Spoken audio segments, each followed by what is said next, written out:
हम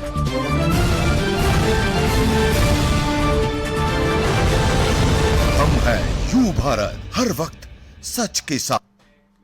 नमस्कार, आप देख रहे हैं यू भारत और मैं हूं आपके साथ मनीषा पाटीदार। रुक करेंगे आज की हेडलाइंस की ओर।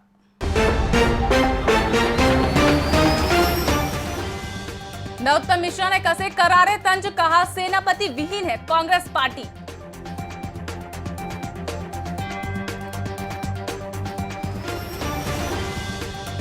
शिवपुरी की वैक्सीनेशन सेंटर में शराबी का जमकर हंगामा, महिलाओं को दी रेप करने की धमकी, पुलिस ने किया गिरफ्तार। उपचुनाव को लेकर मंत्रियों ने कसी कमर, मतदाताओं को रिझाने घोषणाओं की लगाई झंडी।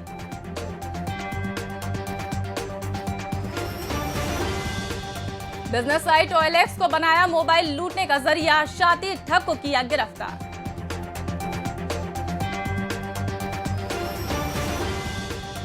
राजा मिहिर भोज प्रतिमा विवाद, 100 लोगों पर हुआ मामला दर्ज, पुलिस ने वीडियो के माध्यम से की आरोपी की पहचान।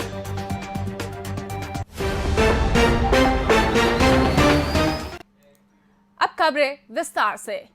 गृह मंत्री डॉक्टर नरोत्तम मिश्रा ने उपचुनाव में मुख्य विपक्षी दल कांग्रेस के किसी तरह की चुनौती से होने से इनकार कर दिया है। उन्होंने कांग्रेस को सेनापति विहीन और गुटों में बांटी पार्टी कहा। बीजेपी ने उपचुनाव की घोषणा होते ही मध्य प्रदेश की 1 लोकसभा और 3 विधानसभा सीटों का मंथन शुरू कर दिया। गृह मंत्री नरोत्तम मिश्रा ने इन सीटों पर कांग्रेस सहित किसी भी पार्टी से चुनौती मिलने की संभावना को नकार दिया। उन्होंने कांग्रेस की मौजूदा हालत पर करारे तंज कसे और पूर्व मुख्यमंत्री दिग्विजय सिंह के ट्वीट को इसका नतीजा बताया। जब सेनापति ही नहीं है तो सेना की चर्चा क्यों करें? स्वाभाविक रूप से नहीं दिखेंगे वो, और उनको मालूम है कि इन चुनावों में हारने वाली है कांग्रेस। ये सबको दृष्टिगोचर हो रहा है। तो उनका दर्द दिग्विजय सिंह जी का। चचा हुजूर, किसान आंदोलन वाले कांग्रेस को नहीं बुलाते और कांग्रेस के आंदोलन में किसान नहीं आते। दुविधा में दो गए, माया मिली न राम। ये स्थिति अब कांग्रेस की है। उनके बहुत सारे ट्वीट का दर्द देखा आज मैंने। चचा दिग्गी का दर्द तो छलकेगा। खंडवा में भविष्य में होने वाले लोकसभा के उपचुनाव के लेकर प्रदेश में मंत्रियों और संगठन के बड़े पदाधिकारियों के दौरे सतत जारी है। संभावित लोकसभा उपचुनाव को ध्यान में रखते हुए भूमि पूजन और लोकार्पण के माध्यम से सौगातें बांटी जा रही है। प्रदेश के उच्च शिक्षा मंत्री ने आज खंडवा में बने एक नए कॉलेज भवन का लोकार्पण किया। इस कॉलेज का नामकरण खंडवा के पूर्व विधायक स्वर्गीय हुकुमचंद यादव के नाम से किया गया। दूसरे कॉलेजों की सौगात प्रधान को मिली। यहां स्वतंत्रता आंदोलन के जनजातीय कार्यक्रम टटिया भील के नाम पर इस कॉलेज का नामकरण किया गया। उच्च शिक्षा मंत्री ने गुड्डी कस्बे में भी नए कॉलेज खोलने की घोषणा की। आज खंडवा में उच्च शिक्षा मंत्री डॉक्टर मोहन यादव, नवीन एवं नवीनीकरणीय ऊर्जा मंत्री हरदीप सिंह डंग और प्रदेश संगठन के महामंत्री भगवान दास सबनानी ने अलग अलग क्षेत्रों में पार्टी संगठन के पदाधिकारियों और कार्यकर्ताओं से मुलाकात की। उच्च शिक्षा मंत्री मोहन यादव ने गुड्डी में नए कॉलेज खोलने की घोषणा की। हमारे देश के शैक्षणिक समुदाय के लिए उसका आदर्श कौन सा हो सकता है, उनको किस दिशा में आगे बढ़ने की जरूरत है। ये जो नादानी उस समय हुई, उसका परिणाम है कि देश की आजादी के साथ इतिहास माफ नहीं करेगा। मित्रों, अभी में इस बात की गुंजाइश है कि पढ़ते पढ़ते बच्चा एनसीसी में जाएगा तो पाठ्यक्रम का हिस्सा एनसीसी अलग से नहीं है, उसके भी मार्क्स मिलेंगे।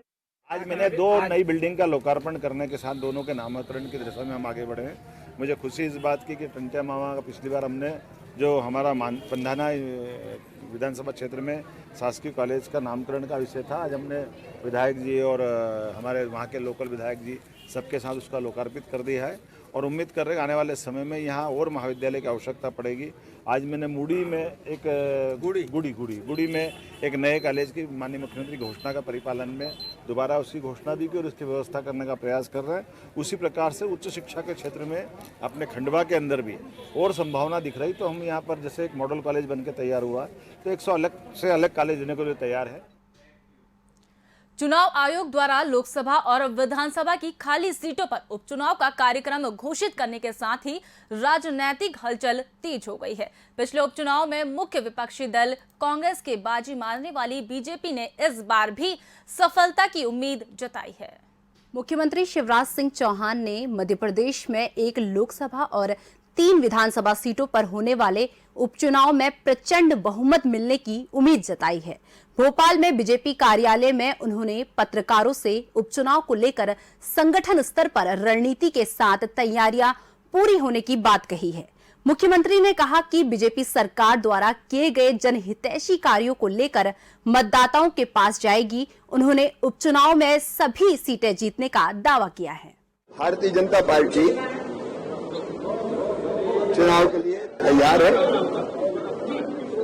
और भारतीय जनता पार्टी के संगठन ने अपनी तैयारी की है।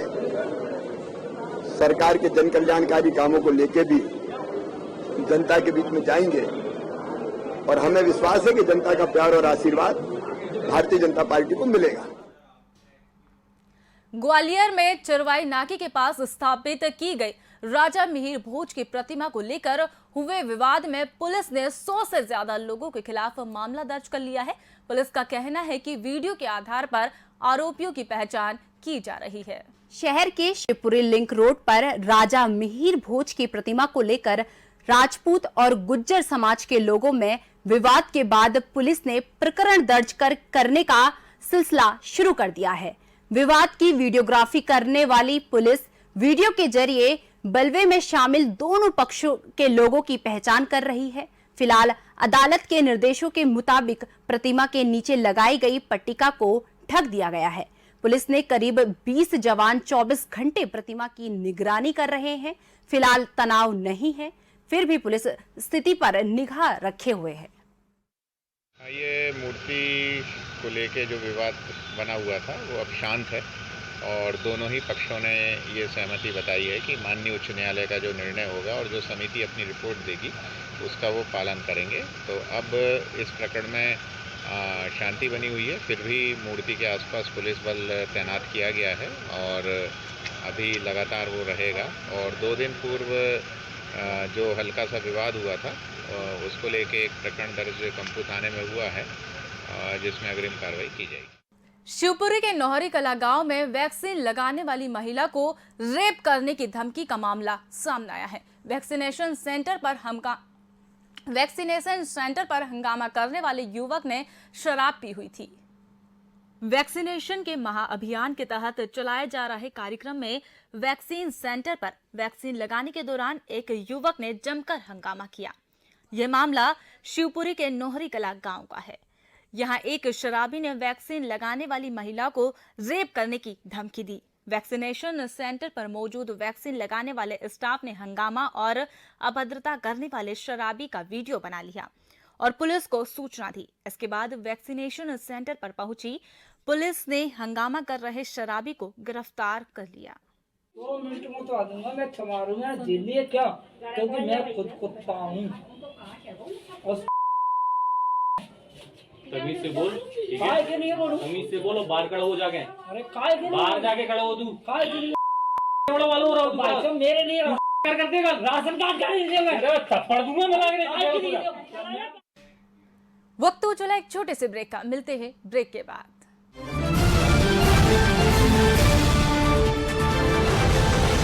हम हैं यू भारत, हर वक्त सच के साथ। सनसनी नहीं, सिर्फ सरोकार, विश्वसनीयता के साथ सटीक खबरें, हर मुद्दे की पड़ताल, हर मुद्दे पर नजर, चप्पे चप्पे की खबर, सरकार से करेंगे सवाल, बनेंगे जनता की आवाज। हम हैं यू भारत, हर वक्त सच के साथ। यू भारत चैनल को मध्य प्रदेश यूथ कांग्रेस की तरफ से बहुत सारी बधाइयाँ, क्योंकि पत्रकारिता देश का बहुत महत्वपूर्ण स्तंभ है आज़ादी के समय से लेकर आज तक। और पत्रकारिता का ये दायित्व बनता है कि वह मध्य प्रदेश के और देश के सही मुद्दों को उठाए। चूंकि यह चैनल मध्य प्रदेश और छत्तीसगढ़ में लॉन्च हुआ है, तो मेरी बहुत शुभकामनाएं युवा कांग्रेस के साथियों के द्वारा, और मेरा निवेदन भी है कि आप सच को दिखाने का कार्य करेंगे। और युवा भारत को हम युवा साथी पुनः बधाई देते हैं। पिंकी मुदगल, प्रदेश उपाध्यक्ष, मध्य प्रदेश युवा कांग्रेस। हम हैं युवा भारत, हर वक्त सच के साथ।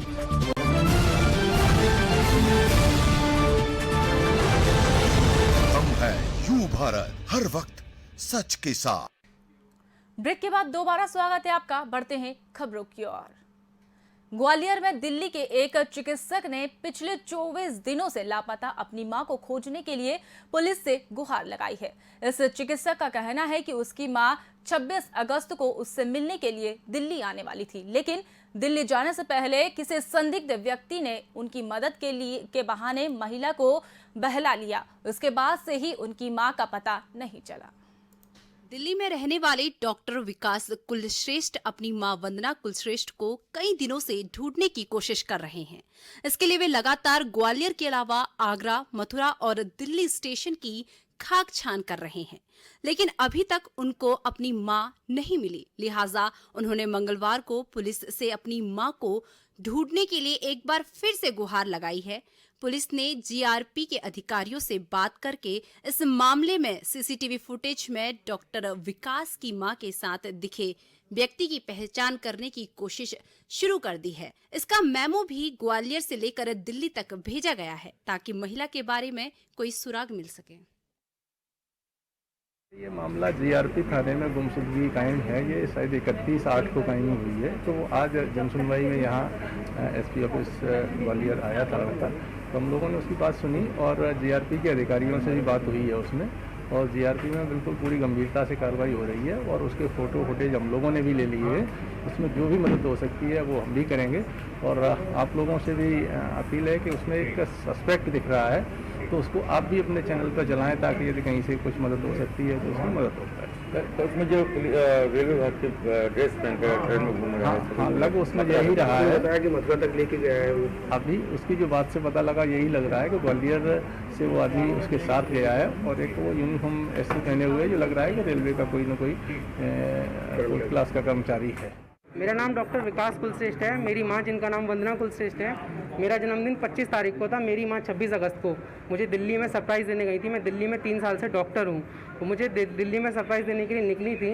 जब उनको किसी एक रेलवे के अधिकारी ने, रेलवे कर्मचारी ने ड्रेस के कोड में मेरी मां को मिसगाइड करके गलत ट्रेन में चढ़ाया गया है, और उस बात को आज 34 दिन हो गए हैं। मेरी मां और उस संदिग्ध आदमी का कोई पता नहीं किया गया है, ना ही उनके सामान का कोई पता किया गया है। 34 दिन से मेरी जीआरपी थाने में कंप्लेंट दायर की गई है, उसके बाद भी उनसे कोई भी उनकी तरफ से सहायता नहीं मिली है। मेरे द्वारा जो चार्ट निकलवाया गया तो को पैसेंजर से पता कराया गया है कि मथुरा तक उस आदमी को मेरी मां के संग देखा गया है, नोटिस किया गया है।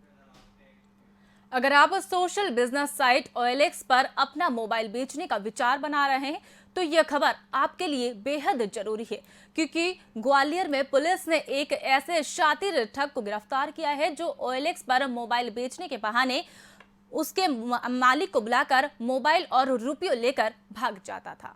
ग्वालियर के तिलक नगर में रहने वाले राकेश ने ठगी का एक ऐसा तरीका निकाला है जिसे देखकर अब OLX साइट पर मोबाइल बेचने का ख्याल रखने वाले लोग बेहद चिंतित हैं। दरअसल विक्रम उर्फ राकेश OLX पर पहले महंगे मोबाइल पसंद करता है और फिर मोबाइल देखने के बहाने मोबाइल के मालिक को ऐसी जगह बुलाता है जहां एकांत एरिया या भरे बाजार में तंग गलियां हो। मिलने के बाद जब मोबाइल धारक अपना मोबाइल दिखाता है तो कोई न कोई बहाना बनाकर गायब हो जाता है। इतना ही नहीं, कई बार लोगों से उनकी रकम तक छीन लेता था। इस बात का खुलासा तब हुआ जब आरोपी लूटे गए मोबाइल को सस्ते दाम में बेचने के लिए ग्राहक की तलाश कर रहा था, जिसके बाद कंपू पुलिस ने आरोपी को दबोच लिया। पुलिस ने आरोपी के पास से कई मोबाइल बरामद किए हैं। मध्य प्रदेश महिला कांग्रेस ने कोरोना से दिव्यांगत लोगों को शांति के लिए बुधवार को भोपाल के गायत्री मंदिर में तर्पण एवं श्रद्धांजलि कार्यक्रम का आयोजन किया। इस अवसर पर महिला कांग्रेस के प्रदेश अध्यक्ष डॉक्टर अर्चना जायसवाल ने बताया कि कोरोना महामारी के दौरान असमय काल के गले में असमय बेहद गरीब और अज्ञात और ज्ञात मृत दिव्यांगत आत्माओं को शांति के लिए श्राद्ध पक्ष विधि विधान से तर्पण किया गया।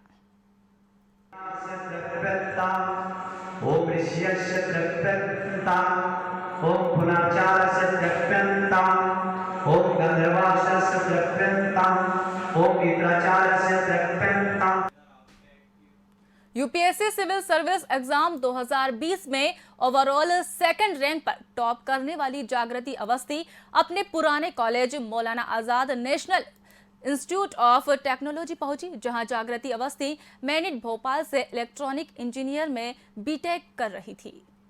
राजधानी भोपाल के Maulana Azad national institute of technology के मैनेजमेंट और यूपीएससी टॉपर जागृति अवस्थी को पढ़ाने वाले टीचर साथ ही उनके बीच में पढ़ने वाले स्टूडेंट के लिए उस समय खुशी का माहौल बन गया जब जागृति अवस्थी मैनिट पहुंची।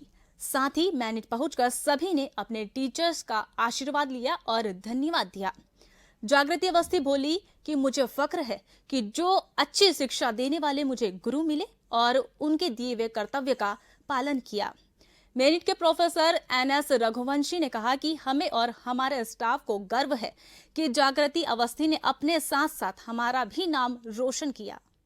मुझे लग रहा है मैं वापस अपने परिवार में आई हूँ, इतना इमोशनल फील कर रही हूँ, सबने इतने वार्मली वेलकम किया और बहुत थैंकफुल फील कर रही हूँ। I am so grateful to my teachers. उन लोगों से मिलना जिनकी वजह से आज हम जो भी हैं वो हैं, तो बहुत ही अच्छा लग रहा है। मैं अपने टीचर्स को कभी भी शब्दों में बयां नहीं कर पाऊँगी कि कितनी धन्यवाद देना चाहती हूँ और बहुत ही अच्छा महसूस कर रही हूँ अपने कॉलेज वापस आकर।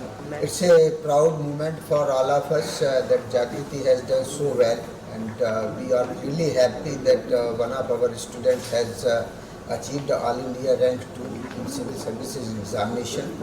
So the whole Manit family is very happy about this achievement. इस बुलेटिन में फिलहाल इतना ही। तमाम अपडेट्स के लिए बने रहिए यू भारत के साथ। नमस्कार।